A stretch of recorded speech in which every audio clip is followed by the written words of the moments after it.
Buenas tardes, mi nombre es Omar Pérez Veloz, soy profesor de física en la Universidad Autónoma de Santo Domingo y hoy vamos a ver la práctica número 4. La práctica número 4 trata sobre la medida del tiempo, la masa, la densidad y el volumen de los cuerpos. Nosotros vamos a detallar brevemente cada uno de los conceptos que están ligados al experimento y después vamos a proceder con el experimento mismo. Entonces vamos a comenzar primero con lo que dije al principio, el tiempo. El tiempo es un concepto muy enrevesado para definirlo, así que nosotros nos vamos a limitar solamente a decir que el tiempo es una cantidad física que nos permite ordenar sucesivamente los fenómenos, para saber si un fenómeno sucedió antes, durante o después respecto de otro. Entonces, en ese contexto, nosotros vamos a usar el tiempo. No vamos a dar una definición muy acabada, porque es muy difícil definir el tiempo. De hecho, todavía los filósofos no saben qué es el tiempo, y los físicos solamente tenemos definiciones operativas del tiempo. Así que vamos a limitarnos a esa definición. Una definición operativa es aquella que nos dice cómo se mide la cantidad. No nos dice qué, solamente nos indica el procedimiento mediante el cual se mide. Entonces es algo parecido que vamos a hacer aquí. Para medir el tiempo nosotros usamos lo que llamamos fenómenos periódicos. Decimos que un fenómeno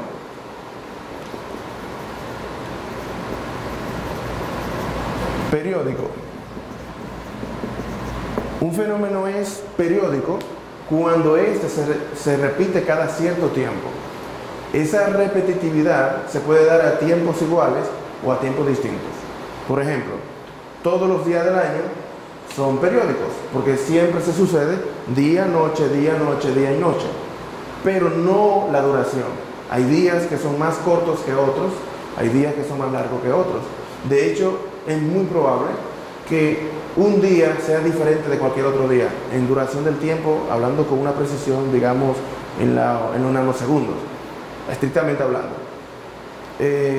Pero eso no hace que el fenómeno no sea periódico.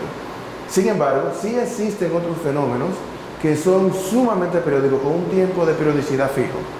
Entonces, esos son los que nos interesan a nosotros. E identificar un fenómeno físico que exhibe esa propiedad es sumamente importante.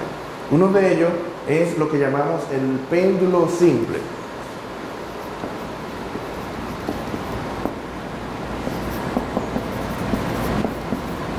El péndulo simple es un sistema físico que está formado por un hilo.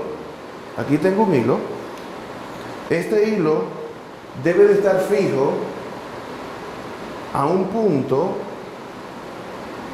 en un objeto y debe ser libre de oscilar.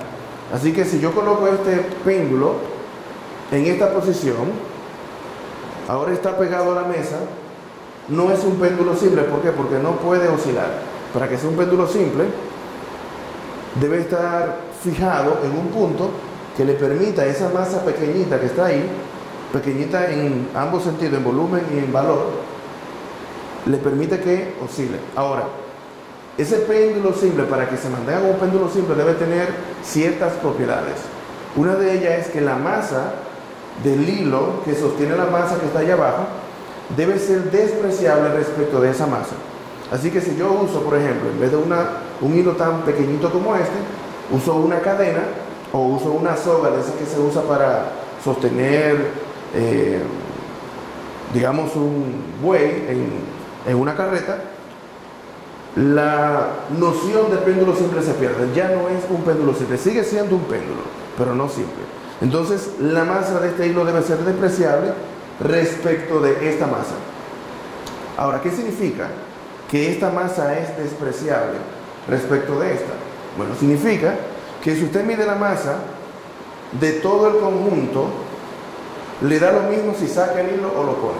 Si usted saca el hilo y la masa no cambia, implica que esta masa es despreciable. Pero si usted mide la masa que está colgando y la masa del hilo se nota, entonces la masa del hilo es apreciable y el péndulo no es simple.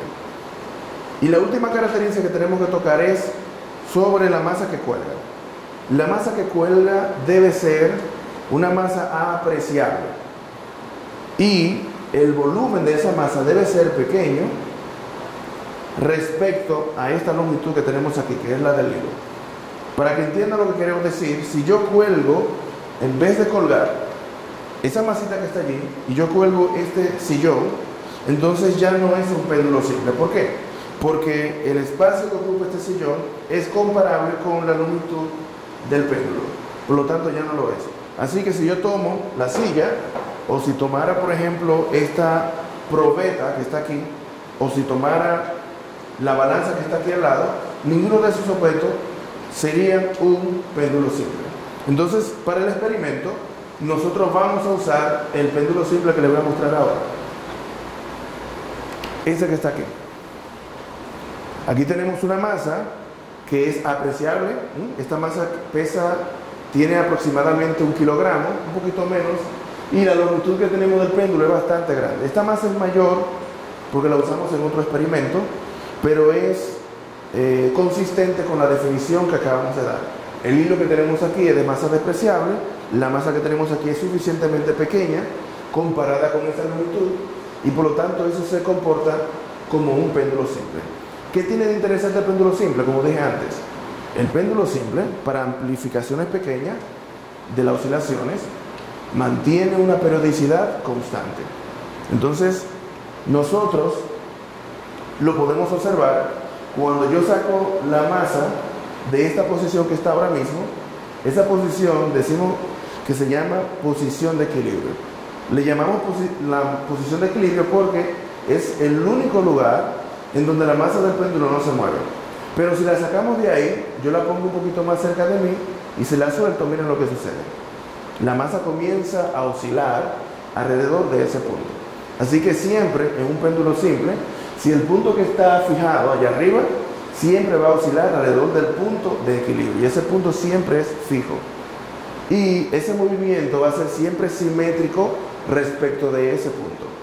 Entonces, decimos que ese movimiento, como dicen algunos, de va y ven, le decimos que esas son las oscilaciones.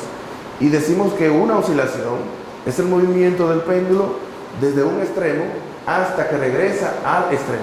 Así que si yo quiero contar las oscilaciones en este péndulo simple, yo debo contar a partir de este extremo o de este. Y lo haría de esta manera. Entonces, imagínense que comenzamos ahora. Ahí va 0. Ahí completó una oscilación. Ahora completó 2 oscilaciones. Y ahora 3. Y así sucesivamente. Nosotros vamos a hacer algo parecido. Entonces, teniendo en cuenta eso, vamos a decir que el periodo de un péndulo, vamos a denotarlo por una letra T mayúscula. Sabemos que para el péndulo simple el periodo es constante y que para cada oscilación tenemos un periodo. Así que tarda el mismo tiempo en ir de un extremo hasta que regresa a ese mismo extremo.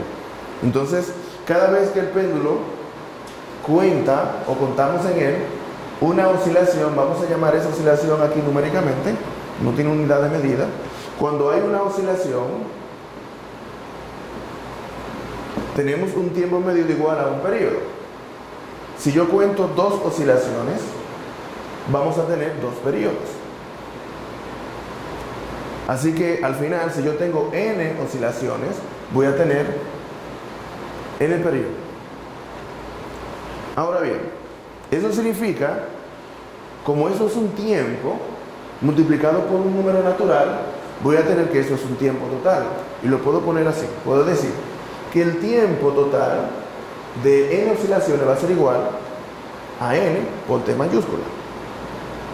Pero imaginémonos que desconocemos el periodo, pero podemos medir este tiempo con un cronómetro.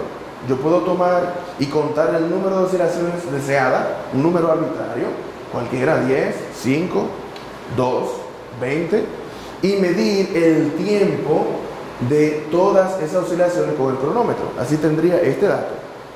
Este dato que está aquí es algo que yo puedo medir.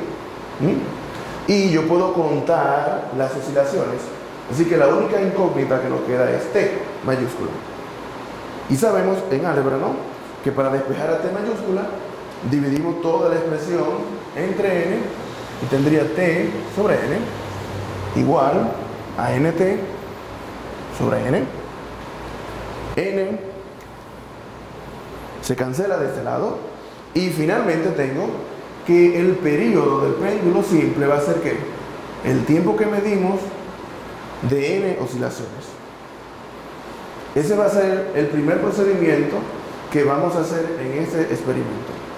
Vamos a medir el tiempo de oscilación de 15 oscilaciones y vamos a dividir ese tiempo entre esas 15 y vamos a tener el valor del periodo. Entonces vamos a hacer el procedimiento número 1 de esta práctica. Recuerden que estamos en la práctica número 4. Entonces, en este procedimiento vamos a usar la tabla número 1, en donde vamos a registrar los tiempos medidos 5 veces y vamos a determinar el periodo para cada caso usando la expresión que hemos deducido ahorita. Entonces, vamos a contar 15 oscilaciones con este péndulo y vamos a mostrarle cómo se hace. Para ello, podemos usar el celular. Si el celular suyo puede medir el tiempo hasta con 2 cifras decimales, quedaría excelente. Y si no, bueno, sí, ese sería lo que tiene disponible, ¿no? Entonces, vamos a medirlo de la siguiente forma. Vamos a poner la masa en una posición fuera del equilibrio para que comience a oscilar y vamos a comenzar a contar cuando esté la masa de este lado y vamos a poner a correr el cronómetro exactamente en ese momento. Entonces, cuando contemos 15, que va a ser en este mismo extremo, vamos a detener el cronómetro. Mis compañeros, mis colegas, tenemos al profesor Montaño y Ricardo Valera, que estamos midiendo vamos a medir simultáneamente los tiempos para determinar el periodo de este péndulo. Entonces, a la señal mía, cuando le diga ya. Entonces ahora va una oscilación, 2, 3, 4, 5, 6, 7, 8, 9, 10, 11, 12, 13, 14, 15. Entonces el tiempo que me dio a mí es de 38.01 segundos. Yo voy a registrar esto en la tabla. 38.01 segundos. Fíjense que las unidades de medida están acá arriba, por eso no se escriben aquí. Y el tiempo que estuvo el profesor Montaño, 38.38. Y el tiempo que tuvo el profesor Ricardo, 37.63.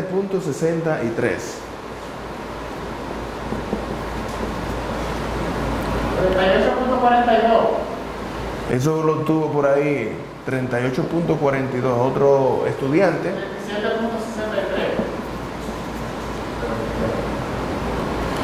Entonces, fíjense bien que los tiempos, hay dos que se repitieron, pero no siempre se repiten, son distintos. Pero vamos a ver algo interesantísimo. Aunque estos valores son distintos, ¿qué va a pasar con el periodo cuando lo calculemos? Vamos a determinar dos periodos con tiempos distintos para que veamos qué sucede. Vamos a usar el mismo celular. Tomemos el primer valor, 38.01, y lo dividimos entre 15, y eso nos da 2.534. Como esto tiene 2 cifras decimales, este resultado debe tener 2 cifras decimales. Así que esto sería 2.53 segundos. Vamos a ver qué pasa si lo calculamos ahora con el valor que está más alejado. ¿Cuál está más alejado? Este de aquí. Vamos a dividir ahora 37.63 entre 15. Nos da 2.51. Fíjense bien que la diferencia es mucho más pequeña acá. ¿Por qué se da ese caso? Porque hemos contado muchas oscilaciones. Si hubiésemos contado pocas oscilaciones, los valores iban a dar un poco distinto, de hecho muy distinto, y esto se iba a reflejar en ese resultado. Si queremos tener resultados iguales, si hubiéramos contado, digamos, 100 oscilaciones, el resultado hubiera sido exacto. Pero con 100 oscilaciones íbamos a durar varios minutos contando en cada caso. Por eso no se hace de esa manera. Entonces, los demás valores, calcúlenlo. Dividan los tiempos que tienen en la tabla, por favor, pongan el video en pausa, copien los valores del tiempo y con la fórmula que vimos ahorita, recuerden que todos esos datos, esas informaciones están en el manual, calculen el periodo y terminen de llenar la tabla.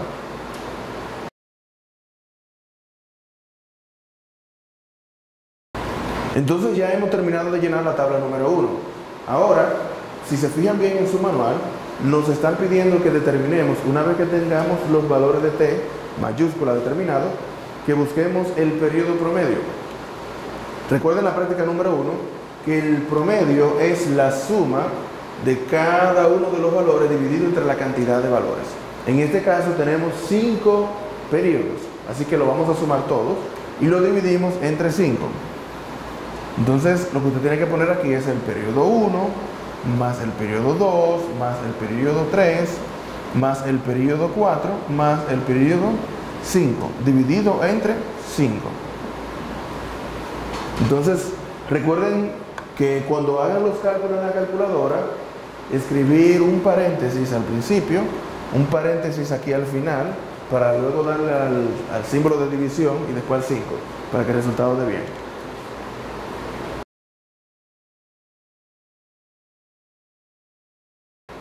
Entonces ya lo hemos calculado, queda bajo su responsabilidad confirmar que esos valores que están aquí son reales. Así que por favor, efectúen la suma, dividen entre 5 y verifiquen si da 2.53 segundos.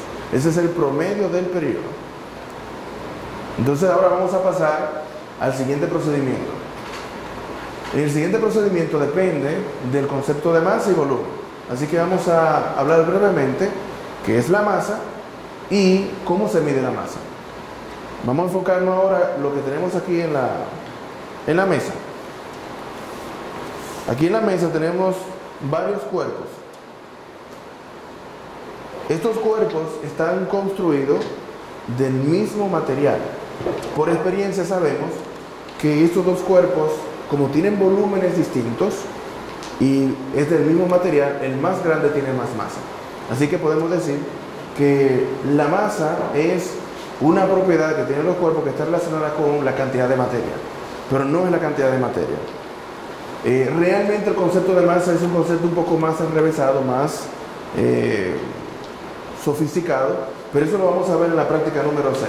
Así que vamos a conformarnos con solamente saber que un cuerpo, por el simple hecho de existir, ya tiene masa, y que esa masa depende de la cantidad de materia y también influye en la cantidad de volumen. Si un cuerpo tiene más masa que otro, si no es un material, implica que debe tener más volumen.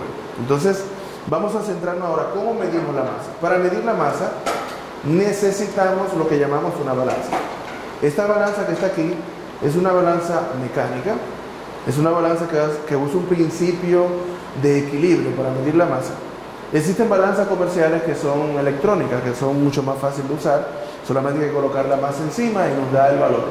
Pero esta hay que manipularla para saber cuánto vale una masa en particular. Así que vamos a medir esta masa de ejemplo para explicarle cómo se mide con la balanza.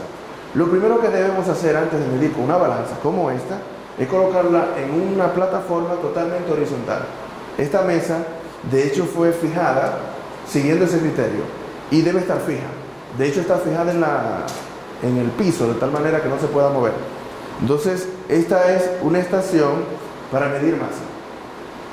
Teniendo eso ya claro, lo segundo que se hace es verificar que la marquita que está al final del brazo de la balanza esté marcando el 0. Esa marca que está aquí, ya parece que alguien me la calibró, que está, además le falta un poquito. Tenemos que verificar que esa marca que está en este brazo móvil esté marcando el 0 que está fijo en este extremo. Como está un pelín arriba, está un poquito arriba, nosotros tenemos la libertad de ajustarlo dándole vuelta a este tornillo. Este tornillo le llaman tornillo de ajuste, entonces, o tornillo de calibración. Entonces este tornillito nosotros vamos a darle vuelta para que el brazo marque exactamente cero. Vamos a ver si lo logramos. Deben asegurarse cuando estén haciendo este proceso de que estas masas estén todas marcando cero. Si no están marcando cero, están perdiendo el tiempo. Tienen que asegurarse de eso. Y obviamente que no haya ninguna masa en esta posición acá. Todavía está arriba. Vamos a ver.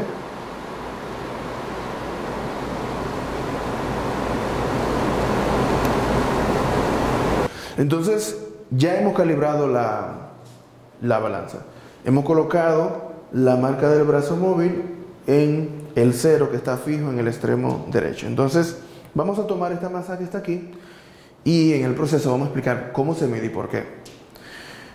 Esta masa se debe colocar en esta posición. Debe colocarse en una posición en la que ella no se mueva, porque si se mueve se puede caer y eso pudiera ocasionar algún accidente, aunque esta masa no es tan grande, pero siempre hay que tener todas esas cosas en cuenta. Entonces, ¿cuál de estas masas que están aquí movemos primero? ¿Y por qué? Bueno, vamos a mover la más pequeña para que vean lo que pasa. Yo muevo la más pequeña y miren, no pasó nada. ¿Qué significa? Que esta masa que está aquí chiquita solamente discrimina valores de 0 a 10 gramos. Esta masa que está aquí es muchísimo más grande que 10 gramos. Por lo tanto, eso no se movió por esa razón. Como esta masa, esta balanza funciona basada en el equilibrio, lo que vamos a lograr al final, al medir, es que al mover estas masas que están acá, ellas van a regresar al cero.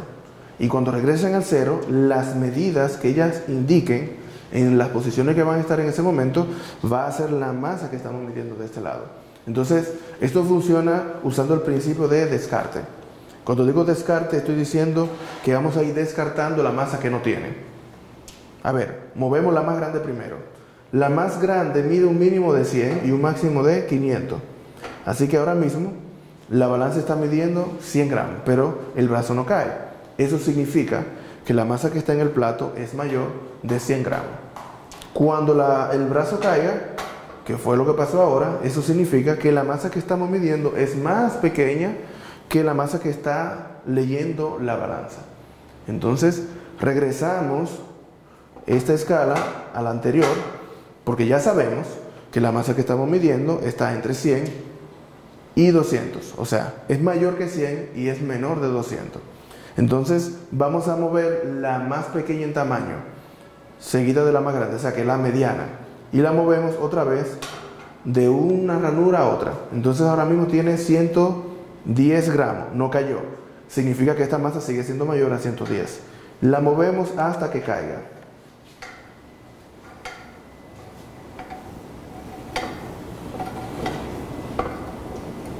Cayó. Eso significa que la masa que estamos midiendo es menor de 180 gramos. Así que la devolvemos 10 gramos atrás y ahora procedemos a mover la masa más pequeñita de la escala. Entonces, esta la vamos a mover con un lápiz o un bolígrafo porque el brazo se perturba mucho y hay que esperar mucho tiempo para que se equilibre.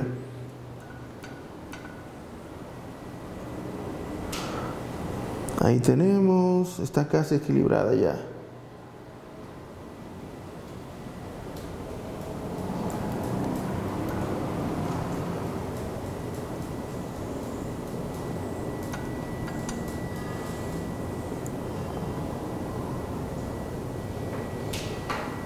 Yo creo que ahí está. ¿Qué dice Montaño? Sí, correcto. Ok, entonces la masa de este cuerpo va a ser la suma de lo que lee la más grande, la mediana y la pequeña. La más grande lee 100, la mediana 80 y la más pequeña 0.075 aproximadamente. Así que tenemos una lectura de una masa de 180.75 gramos. Así, fíjense que esta balanza tiene una precisión hasta centésima de gramo, y por los valores que tienen las escalas, tiene una capacidad de leer máxima sin ponerle contrapeso de 610, pero eso se puede incrementar usando lo que llamamos contrapeso. Si usted quiere incrementar la capacidad de esta balanza, lo que tiene que hacer es colocarle estas masas aquí y automáticamente ya le está sumando la capacidad, en este caso de 500 gramos, y si coloca esta, estaría agregando la capacidad adicional de 1500 gramos. Y si la dejo con la de 1000, solamente sería de 1000. Entonces, así es que se mide con esta balanza.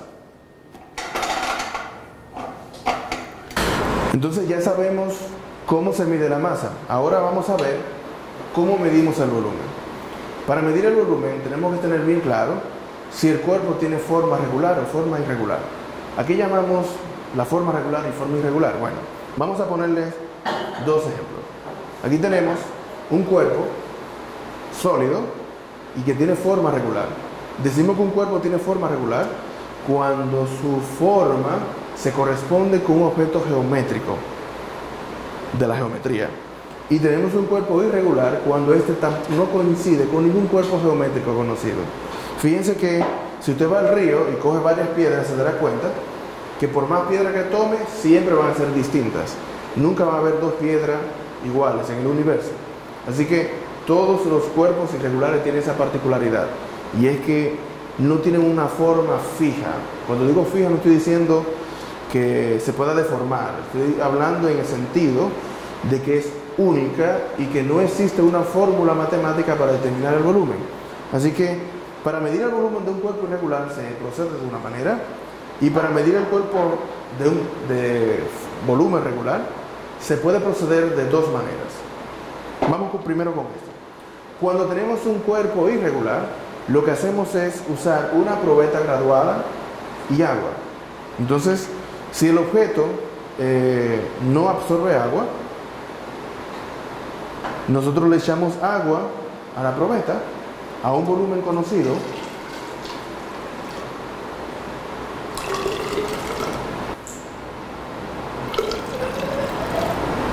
y anotamos el volumen. Decimos que el volumen del objeto irregular va a ser el volumen final menos volumen inicial. Ahora, ¿qué volumen es el inicial? El volumen inicial es el volumen que tiene la probeta antes de introducir el objeto. Cuando se introduce, el volumen se incrementa. Decimos entre comillas de que se incrementa porque se suma el volumen del objeto más el volumen del agua. Así que el volumen que crece aparentemente del agua realmente es el volumen del cuerpo irregular. Así que cuando restamos el volumen final, que es el volumen que tiene el objeto más el volumen del agua, menos el volumen inicial, tenemos el volumen del objeto irregular o del cuerpo irregular. Entonces, para medir el volumen de un cuerpo irregular, siempre tenemos que proceder con este procedimiento: una probeta graduada y hacer estos cálculos con las medidas. También podríamos hacerlo, si tenemos los recursos, usar un escáner 3D, pero eso cuesta como mínimo $900, así que mejor nos quedamos con la probeta con agua.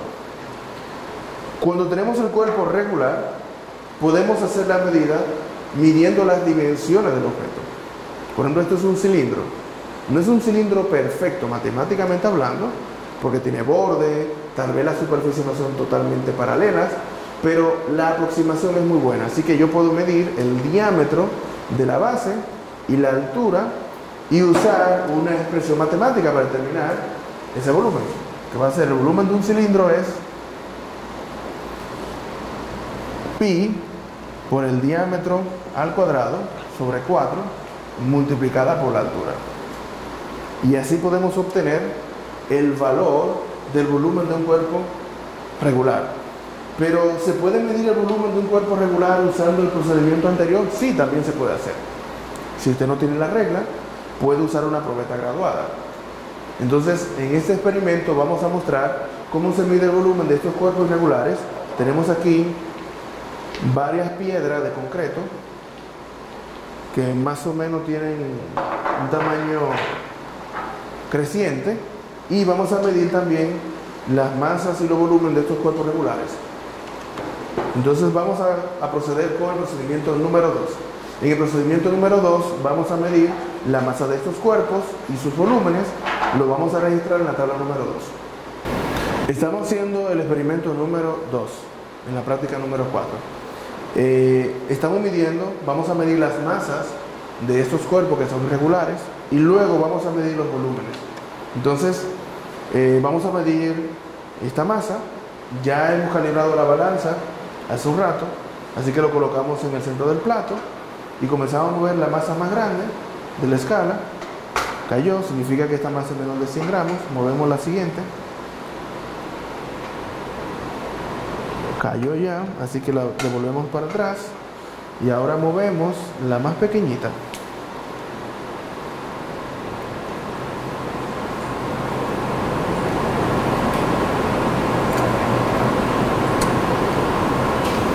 Como eso.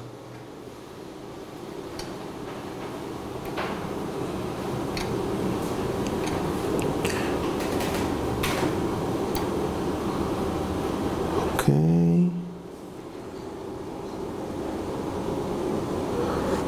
Entonces aquí vemos que está equilibrada la balanza. La masa va a ser entonces la lectura de esta, que es 0 más 10 más 9.25. Sería entonces la masa que acabamos de medir es 19.25 gramos. Entonces ya hemos medido todas las masas de los cuerpos irregulares. Ahora vamos a medir los volúmenes. Recuerden el procedimiento. Nosotros hemos colocado un volumen fijo de agua en la probeta y lo hemos dejado con un volumen de 156 centímetros cúbicos. Entonces ahora vamos a introducir la masa del cuerpo, el cuerpo más pequeño, para medir el volumen. Así que lo introducimos. Lo vamos a hacer con un poco de cuidado para que el agua no salpique, porque si salpica y sale, va a haber un error de medida. Lo agitamos un poquito, algunas veces se quedan burbujas en el cuerpo, así nos aseguramos de que no hay burbujas. Recuerden que este cuerpo es irregular, los cuerpos regulares pueden tener algunos huecos dentro y es bueno que se llenen de agua. Entonces, ahora vamos a proceder con la lectura del volumen. Este volumen es de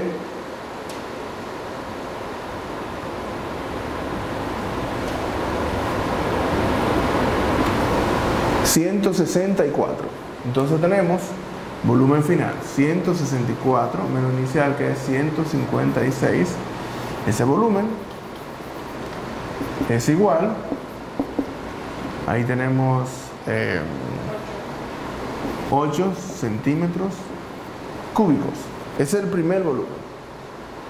Entonces ya hemos medido todos los volúmenes y lo hemos registrado aquí en la tabla número 2. Entonces estos datos, pausen el video, cópienlo en la tabla número 2 de su manual y efectúen todas las instrucciones que están en el manual, por favor. Entonces estamos en el procedimiento número 3. Para llenar la tabla número 3 de este experimento, vamos a tomar medidas de las dimensiones de este cilindro. Los parámetros que son importantes para medir el volumen de un cilindro son el diámetro de la base y la altura. Entonces, con una regla, en este caso tenemos esta regla aquí, milimetrada, vamos a medir el diámetro. El diámetro tiene 3.2 centímetros. 3.2 centímetros. Y la altura es de 3.4 centímetros. Esas son las dimensiones de este cilindro, que es el cilindro más pequeño. Entonces, recuerden que cuando tenemos un cuerpo regular, el volumen en este caso de un cuerpo regular como un cilindro es el área de la base, que es pi por el diámetro al cuadrado sobre 4, multiplicada por la altura. Entonces, ya esos datos están aquí. Así que vamos a introducir eso aquí en la fórmula. Tenemos pi, que es 3.14, multiplicado por el diámetro al cuadrado, que es 3.2 al cuadrado, lo dividimos entre 4, es parte de la fórmula, por la altura. La altura es 3.4. Todo eso, tenemos aquí centímetro al cuadrado, por centímetro es centímetro al cubo. Entonces, calculamos eso. ¿Y cuánto nos da? 27.3 centímetros cúbicos. Entonces, aquí, como tenemos una medida de 2 cifras significativas, el resultado debe tener 2 cifras significativas. Eso debe ser 27 centímetros cúbicos. Y registramos ese valor acá. 27. Las unidades lo dejamos aquí. Entonces, de ese modo que van a proceder, vamos a seguir midiendo los diámetros y las alturas. Lo vamos a facilitar los datos en la tabla para que ustedes hagan los cálculos en su casa.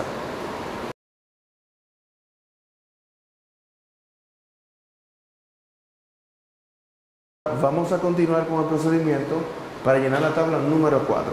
La tabla número 3, recuerden, la hemos llenado con las dimensiones de este objeto y el volumen. Ahora vamos a hacerlo con la tabla número 4, donde vamos a registrar las masas de los mismos objetos y el volumen que hemos calculado en la 3 lo van a pasar en la tabla número 4. Así que vamos a proceder a medir la primera masa de los cilindros.